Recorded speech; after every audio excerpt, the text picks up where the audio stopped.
Welcome to the Run for Your Life podcast. And if I sound a little more upbeat than usual, it's because I am super excited about our guest tonight.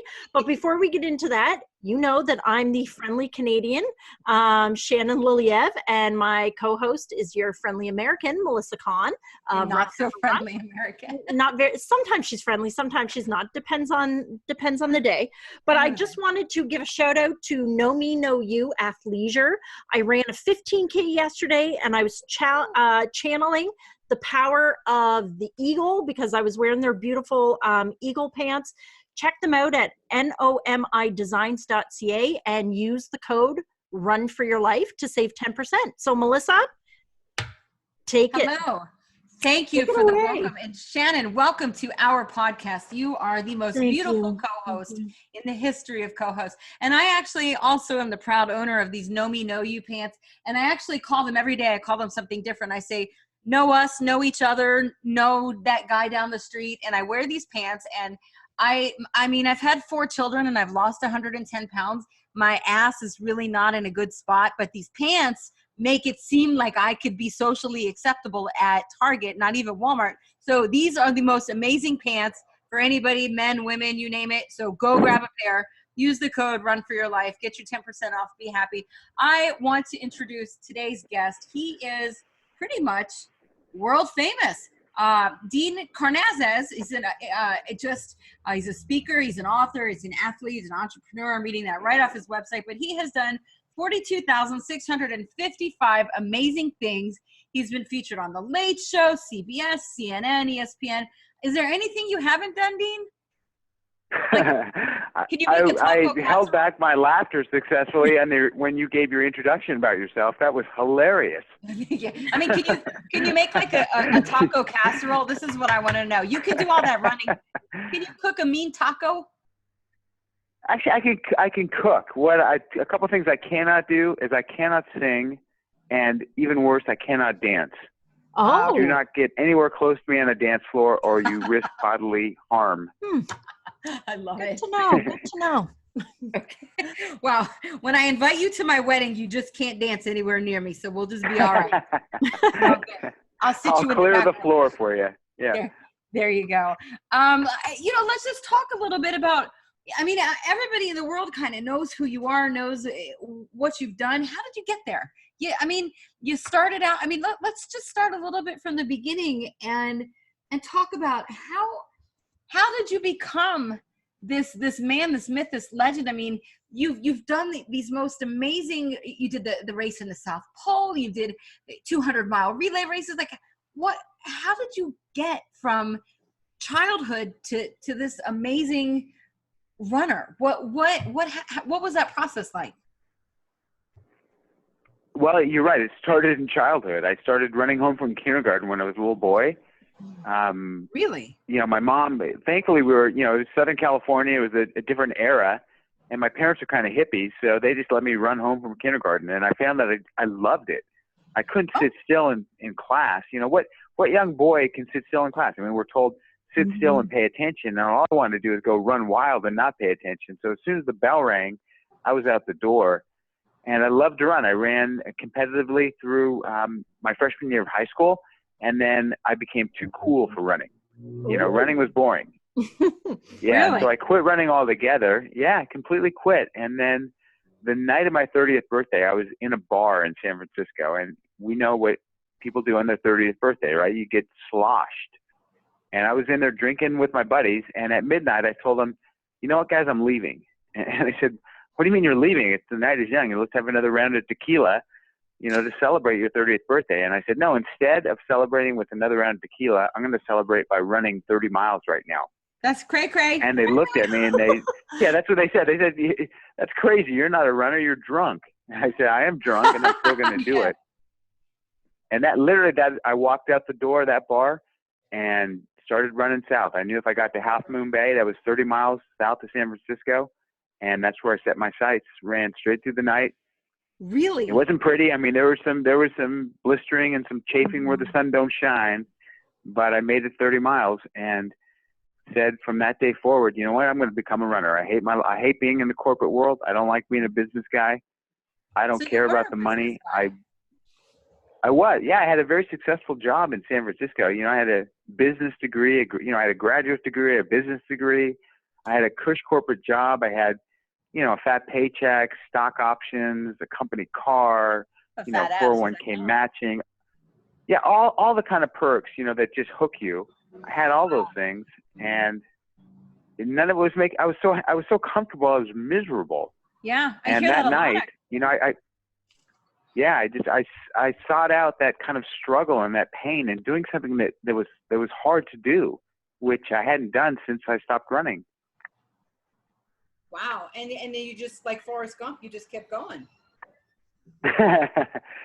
Yeah, no, I thought maybe, I did some research and I thought, wow, I ran beyond a marathon. Like 30 miles is further than a marathon. I thought maybe that's the furthest anyone has ever run ever. Mm-hmm. And then I met these two guys that were training for a 50-mile race. No, and then you met Bart Yasso, and he's like, what? Whatever. Yeah, no, I mean, I met this other species, this subspecies of humans, and they opened my eyes. And, wow. And I did a 50-mile race, and I finished, and, these guys are in the tent high-fiving, saying they qualified, as though they qualified for something. So I'm thinking, did you qualify for the insane asylum? I mean, what do you mean? What did you qualify for? And they said, we qualified for the Western States 100-mile endurance run. Wow. And I couldn't wrap my head around it. I said, hold it, did you say 100 miles? And they said, yeah, it's 100 miles. And not only that, it starts in Lake Tahoe, and it goes over mountains, and you got to forge rivers. You like and go I up said, the mountain. well, where I said, where are the hotels along the way? And they said, they said, there aren't. I mean, the gun goes off and you start running, and you hope to get to that finish line in 24 hours. That's insane. And I just thought it was, wow. Yeah, insane. Exactly. Yeah. And so you're like, okay. But I thought, you know what? I thought I got to try it. Like if a human can do it, and I'm a human, maybe I can do it. I got to try. And this and all I'll tell you kind what, of when you were 30. Yeah, between the time I was 30 and 31, it just all came together real quickly. And then I quit my job and started running. I mean, how did I get to where I'm at? I have no friggin' idea. It kind of became bigger than me. I started getting invitations for these exotic races all around the world. And, I wrote a book that became an instant overnight bestseller, which surprised the hell out of me and probably everyone else. And I thought, this running has power. Like it has power over people. Like people can relate. It can motivate people. It can inspire people. And I thought that was a good thing. So I just kept going. It's a metaphor for life. Go ahead. It is absolutely. Like, I think so many of us do find power in running. But I know, like you say, you're human, but in doing research, like you're not just a normal human. Like you do have a genetic, I don't know what maybe you're a bit of a mutant. I don't know. Like you just have this like almost superhuman genetic ability to run long distances. And I read something about just like you don't really feel sore the way like the rest of us would. Yeah, I mean, there's some truth to that. I have to be honest. Yeah. It has to do with lactic acid buildup and muscle cramping and that kind of thing. And I seem to have an insanely high threshold. Like I don't develop the types of kind of byproducts of respiration that can stop a runner. Mm-hmm. And I'm lucky I have those things, and I'll never take it for granted, but I definitely put them to use. I mean, I don't know, maybe there are a lot of people walking around that have these same abilities, but they don't, push to the level I do. They need to go the other thing is to a bar and drink tequila and get some crazy idea to go run 30 miles, and maybe they'll discover that. Yeah, well, I mean, maybe my brother has the same thing as I do, but he doesn't run, so who knows? So what do you think it is about you? Because I know my family, they're like, oh, you're crazy when I started running 5Ks, and now I'm working on half marathons. And they're like, do you really enjoy running? And I'm like, yes, of course I do. I wouldn't run, half marathons if I didn't enjoy it. So what is it that pushes you to not be satisfied with a half or a full, or 50 miles or 100 miles? What is it? Just the fact that it's maybe possible to be done. So, hey, why not find out? Yeah, I mean, I more than that, I think it's the sense of adventure. To me, is seeking the limits, like kind of the theme of never stop exploring. Yeah. How far can you go? And I ran the 50-mile race. I finished, and I ran the 100-mile race, and I finished. And I thought, can I go further? And I learned this 135-mile race across Death Valley in the middle of summer, called the Badwater Ultra Marathon. I thought, could I possibly do that? And I finished that race. And then I learned of this 200-mile 12-person relay race. And at that point, I had, no friends left. I didn't have 11 other friends to join me so I registered as a team of one. I thought I could maybe run 200 miles without stopping. And I did. I ran the whole thing by myself. Yeah. And I thought, it keep going. What else can you? Wow. Let's try running a marathon to the South Pole. Yeah, of course. Try running. Yeah. So I did. It's a sense of adventure to me more than anything else. I just love it. I love both being in wild places, in wild settings, as well as exploring the limits of myself. How far can I go? Yeah. So what do you think has been the biggest obstacle in pushing yourself to those limits? Like, do you find it's more a mental obstacle, or is it, because it doesn't sound like the physical obstacle is really that big a challenge for you, but is it the mental that pushes you through? Absolutely. I mean, the biggest obstacle, it has been me. We have so many preconceived ideas of what is and what isn't possible. And if we can just move out of the way of ourselves, we can accomplish some amazing things. Yeah. I think that, I just had to move out of the way of myself and try not to limit my thinking, to traditional limits. Yeah. When if someone had said to me before I started running, a human being was capable of running 100 miles nonstop, I would have said, "There's no way." I mean, would you take a bet against that before you learned about all this? Heck no. Nope. No. I knew running. I knew running a few laps around the track hurt like hell, and that was a mile. I actually have a question. I apologize. My audio cut out. I think my Wi-Fi on the internet went down for a minute, so I called back in on the phone. But I was reading where you've actually never experienced muscle cramps before. Is that still true? I mean, are you still able to run these incredible distances without actually having cramps and things along those lines, or are you able to do that successfully still?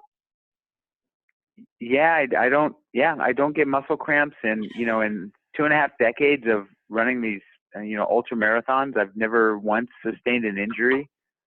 So I've been injury free. Oh yeah. Wow. No, you're superhuman. I really, and that's not to, like kiss your butt or anything, but it's just like, I feel like superhuman because I ran 15K yesterday and I ran 5 today and I'm not sore. Like, that to me is a victory.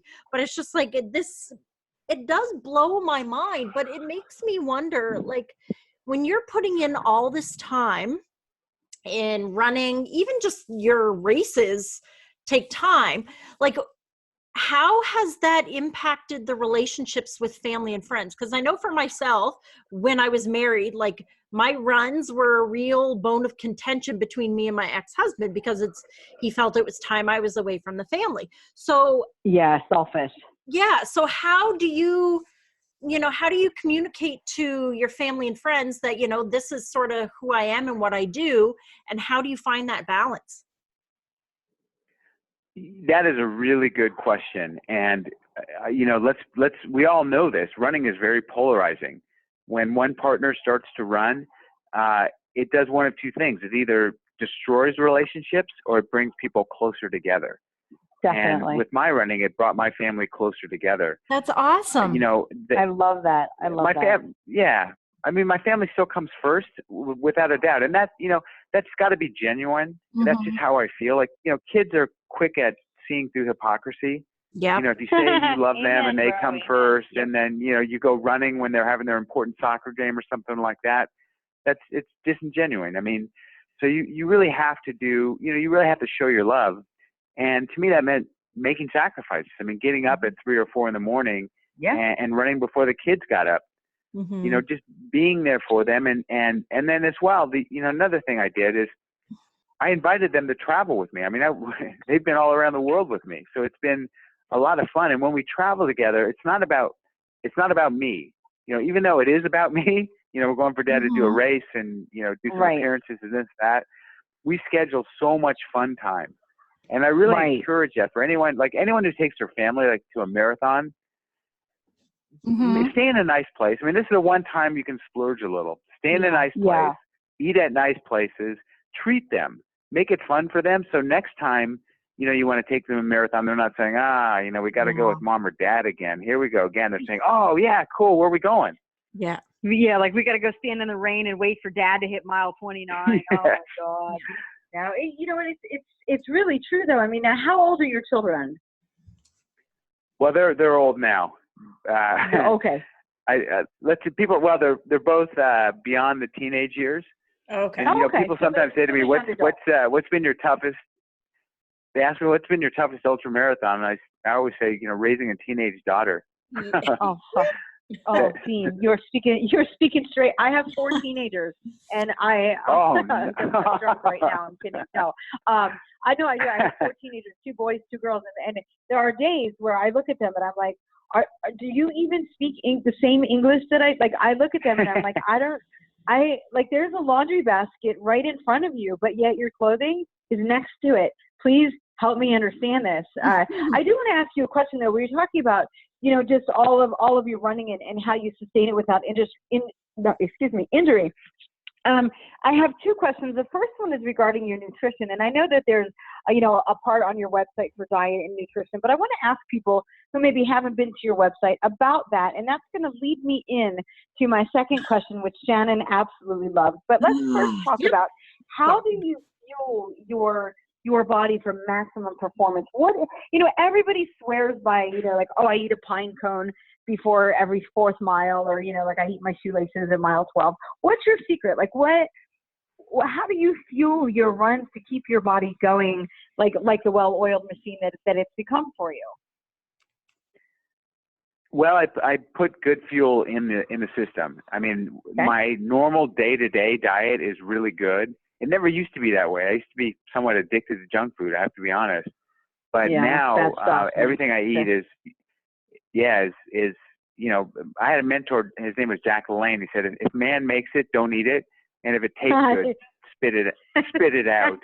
That's so true though, isn't it? Yeah. So, I mean, nothing processed, nothing refined. Are you a vegan or do you? No, I've tried being a vegan, but I need more protein from animal sources. Yeah. So I eat cold water fish, probably 5 nights a week. Yeah, I mean, cold water fish is chock full of omega-3 fatty acids and a really great source of protein. For you. It's fantastic for you. Yeah, and then fueling on the run, you know, a lot of times I don't eat before I start a race. And people say, well, you know, what do you eat before a race? And well, nothing. I drink coffee, but I don't like having anything in my gut when I start a race off. Yeah. And then I typically go to, you know, nut butters. I don't know if you know, like almond or cashew nut butter. Yeah, I mean, you know, they're less sugary than gel packs. You can only eat so many gel packs, especially when you're running for, you know, 30, 40, 50 hours. So nut butters are really a great go-to. Now, one of the things, you know, this is a little known fact about me. I'm actually a mini ultra marathon runner. And I did complete a 1K, and, you know, I did take first in my age group. I was pretty proud of that. And the thing that I fueled myself on is what I want to ask you about. And, actually my video came back. Even though I'm on audio, I can see Shannon's face. She's going to laugh at me. But one of the things that fueled me across that finish line to be the number 1 in my age group, which is the under 29, by the way, for this 0.1K mile race that I did, was this particular green. And you know, a lot of people eat greens to, you know, just leafy greens are great for iron, for you know, vitamin E, different things like that, antioxidant. I'd like to say the word of one of my least favorite vegetables, if you want to even call it a vegetable. That's kind of it's an upgrade. What do you feel when I say the word watercress? What are you thinking? I like watercress. I mean, it's not something I knew it. I regularly have, but I mean, I like all green. I just love greens. Oh, I'm 100% Greek. I mean, and if you've ever been to Greece, there's a dish called horta, which is just greens, and it's basically it's weeds. You pick weeds, and they're so that's good. Watercress is. It's disgusting. Dude. Yep, exactly. Yep. And so you eat it. Yeah. So you put it in a salad, and you'll just chomp it down like nobody's business. That is a bizarre food to have a hang up over of every possible food choice. Yeah. Why that? I'm sending it to you for Christmas because it's disgusting and people should. I have the watercress industry in England is tanking at this very moment because every guest I ask, most people think it. Most people think it's a Chinese board game. They're like, I think I played that one year at Christmas. So it just became a thing. It's like, do you watercress, bro? But I mean, so you actually do. Do you like kale? Shannon is a big kale fan. I am a big kale fan. On her kale. Yep. Yeah. I'm on the fence on kale. It's not one of my favorites. I eat kale periodically. It's not one of my favorites. Okay. Yeah. I think kale is a little overhyped personally. It is a little overhyped, but it's here in Canada. I can't find watercress at my grocery store, so kale it is. Now, it's a blessing. To go from that foolish question that Melissa loves to ask, I mean, with so many people ask you for advice as an experienced runner, but I want to know if there's anything that you've learned yourself from a new runner. Like whether you've learned a different perspective. Yeah, that's a good question. Yeah. I'm racking my brain trying to think, what have I learned from a new runner? But I'll tell you one thing I have learned, and that is a lot of inspiration from new runners. Yeah. People probably wonder, like, God, this guy has done everything. I mean, what possibly inspires him? Mm-hmm. And new runners and people like seeing people finish a 5K, their first 5K. Yeah. Oh, it's amazing. To me, it's so emotional. It's just pulls at your heartstrings. I mean, some of these people have overcome such adversity, and it hurts them to run a 5K or even walk a 5K. Yeah. And I think, geez, I'm a guy who can run 100 miles, comfortably. How can I inspire? How can I possibly inspire this person? I mean, they're suffering like I don't suffer to finish a 5K, and watching that to me is just deeply empowering. It's everybody has their own story. Like I'm a with Run Heifer Run. I'm a notorious back of the packer. I mean I'm like the notorious BOP. And there's so many incredible stories. And I always like to say I've the furthest I've ever run. I called it an ultra half marathon because I got lost and I went like 14.5 miles instead. But I always the guy with the titanium leg finishes quicker than me. I do think he has a slight advantage because it's a little springy, that titanium. And there's always like a 102-year-old ovarian cancer survivor. She beats me. And, like the guys with Alzheimer's, they beat me. But there's so many amazing stories that can be found, not just at the front of the pack, because these people work just as hard and they're just as dedicated. But the back of the packers are the ones like me. Like I lost 110 pounds. I could, I couldn't even come up my steps. And then, to be able to say I finished a half marathon, there's emotion in all of those people, and I'm sure as you watch and as you race and I'm sure as you've seen finishers come through the chute that you think, man, I can't believe they actually finished. There's got to be such inspiration, like you're saying, just by watching all of these other people and saying, man, if they can lose 400 pounds, run with one leg and have ovarian cancer, like I can keep going. I mean, that's just really inspirational. It's just got to be great every time you see it, right? I mean, just what they're overcoming every time to do, like you said, a 5K. Yeah, and I'm just the ultimate cheerleader. I mean, that's just part of my DNA. And people must think I'm weird because I do these group runs where, some of these people we're running maybe a 5K, and for some of them it's like pretty hard to do. And I'm cheering them on like like, oh, this is great, high-fiving and this and that. And they probably just think, someone paying this guy to be here? What, what's going on? Like, why is he so enthusiastic for us? But I don't know why. I just want to encourage people because I see the magic in running. I see how it translates to other life lessons. Running is so profound. And life. It's such a simple act, right? I mean, it's just getting your heart rate up and one foot moving at a pace faster than walking. Yeah. But it's profound, and I think that it creates kindred spirits, right? I mean, if you run with someone, there's just something, this shared suffering just brings people together.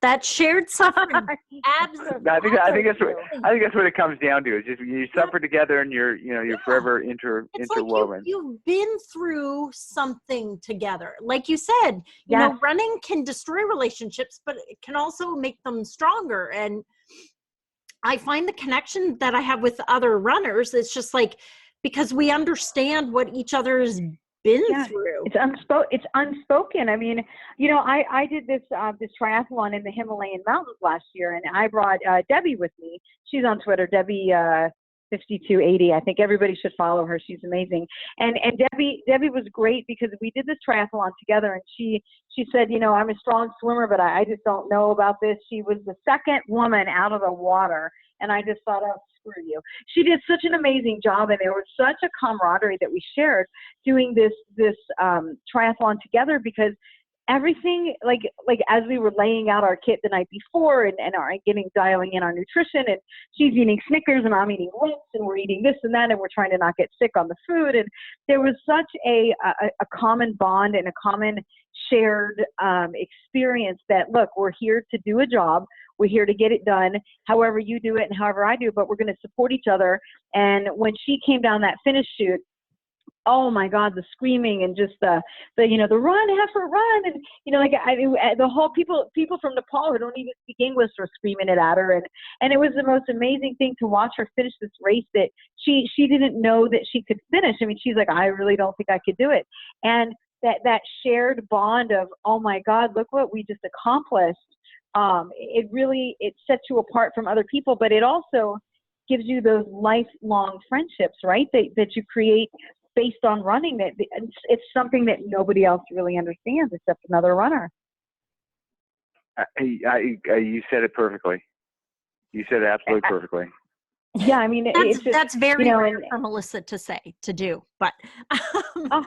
Oh my God. I know. I'm bullying you. I'm sure we'll get calls about this one, but so we know running, we grow through running, and we build relationships and strengthen them, but we still have to have that balance, that life outside of running. So who are you outside of running and outside of running related writing? So outside of the running sphere of your life, who are you? I'm really quite a boring guy. I have to be honest. I have quite a ho-hum life. Yeah.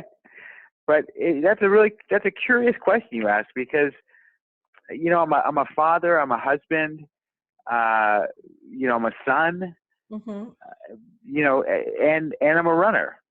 Yeah. I have entrepreneur.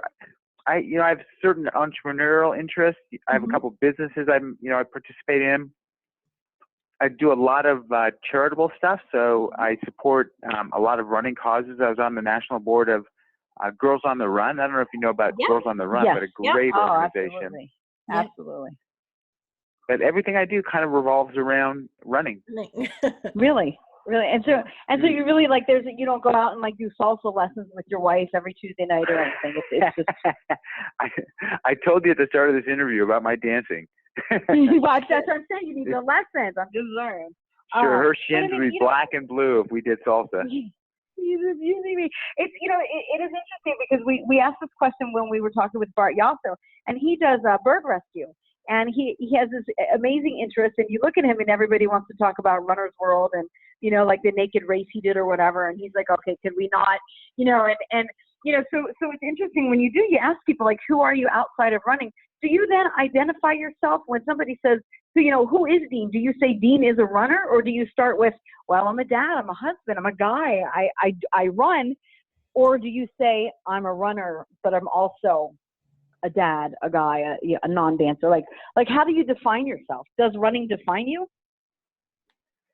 On some level, it does define me. I mean, it's my vocation. So on some level, I think everyone's job kind of defines who they are. Thankfully, I like my job. Yeah. You know, I love to write, and you know, perfecting the craft of writing is every bit as difficult as running an ultra marathon. I mean, it's 1% inspiration, 99% perspiration. So, you know, I'm working on my 5th book right now, and a couple of them have been New York Times bestsellers. So I really love to write, and I really love to tell and share a story in the best possible manner I can. And so I spend a lot of time on the craft of writing. That's awesome. Well, and it shows. I mean, your books are I've read several of them, and I mean, and they're fantastically written, and they're engaging, and they keep you, you know, they keep you interested. And well, what's next then? When the running thing, when you decide that running is like blasé, and obviously we're not going to go down the salsa dancing route.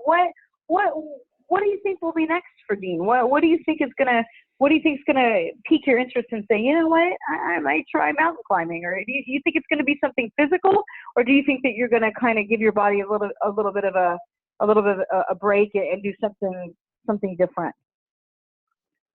You know, that's a hypothetical question. I'm not sure I'm qualified to answer. I mean, I kind of roll with it. I mean, that what you just defined sounds like some forethought and planning. And I'm a little more spontaneous. I mean, today I love running, so I have no plans for changing things up. I mean, right now I view the finish line, you know, a pine box.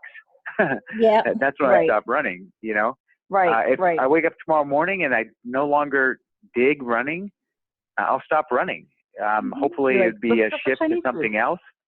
Right. Yeah, I mean, if I wasn't a runner, I'd probably be selling, you know, gyro on the side of a busy boulevard in Athens.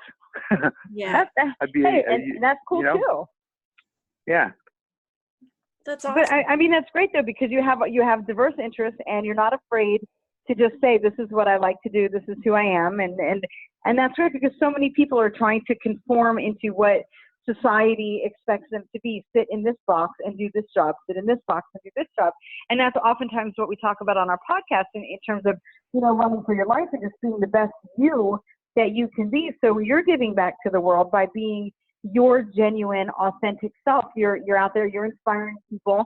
And like you said, I mean, yes, you can go run 100 miles and that baffles me beyond all belief. But you can also go there and support people who are running a 5K and who are struggling to breathe at the end, and you're like, hey, great job. And that says a lot to your character. I just want to take a moment and really let you know that we very much appreciate that you take the time to speak with us, because, you know, obviously you're very well known. Everybody's a fan of yours, except that one guy I talked to. He was like getting it, but we won't talk about him. Everybody else seems to love you, and you know, you share your love of running through the writing, through you know, your website. I love your Twitter feed, and the thing that we talked about earlier before we went on the air, you had mentioned to me a very large compliment, and I want to make sure that we say this again very clearly on the air, that I was actually cooler than one of the other podcasts that you went on. What was that gentleman's name again? Oh, let me think. Should I say anything? Because I think I'm going to dig myself in a hole here. But I think we all know his name, don't we? Well, we all know who he is, and you are way cooler.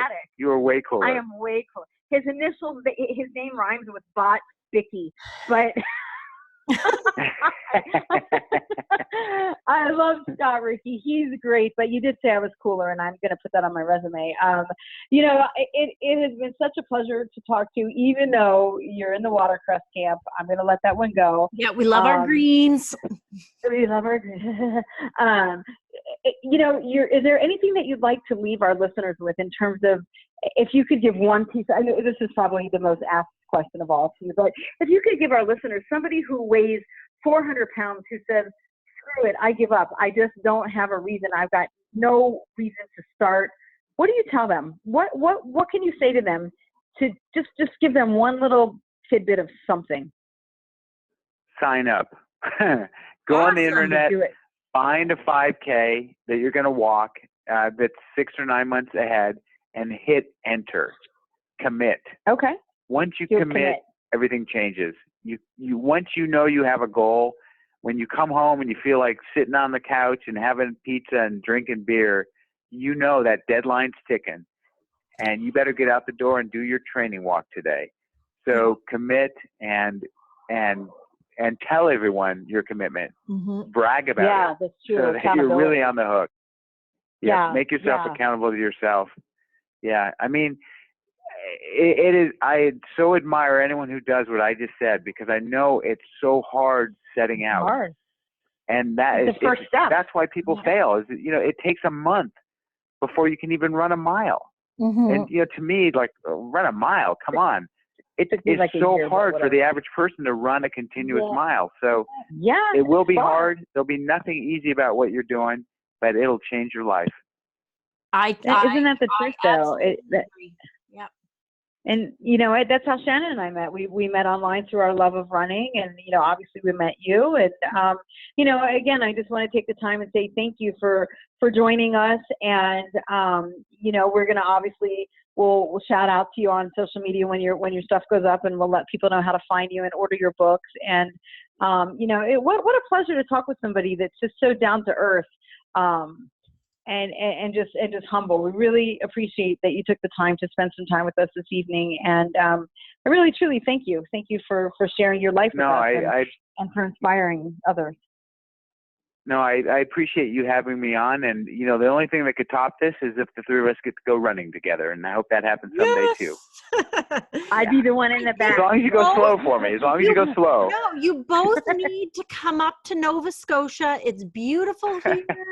Come, we'll find a run, and you'll never want to go back home. But yes. Don't you have bears? Do you have a couch? Do you have a couch that I could sleep on? My parents have spare rooms. We can put you guys up. You'll be taken care of. Honestly, you'll never want to go home. But I want some of those maple cookies, because that's like Canada maple. The maple cookies are good. I'm in. Yep. Ooh. Yeah, we've got the maple cookies. Don't worry, I'll make sure the kitchen's fully stocked. You'll be all set. But no, thank you. You heard it here first, guys. This was awesome. Yes. Dean, you are the man. Best wishes to you, and we'll see you in a few miles. Thank you. Or kilometers. We'll see you in a few kilometers. Kilometers. Thank you. There you go. Have a great night. Bye. Have a great night. Keep running for your life. Keep running for your life.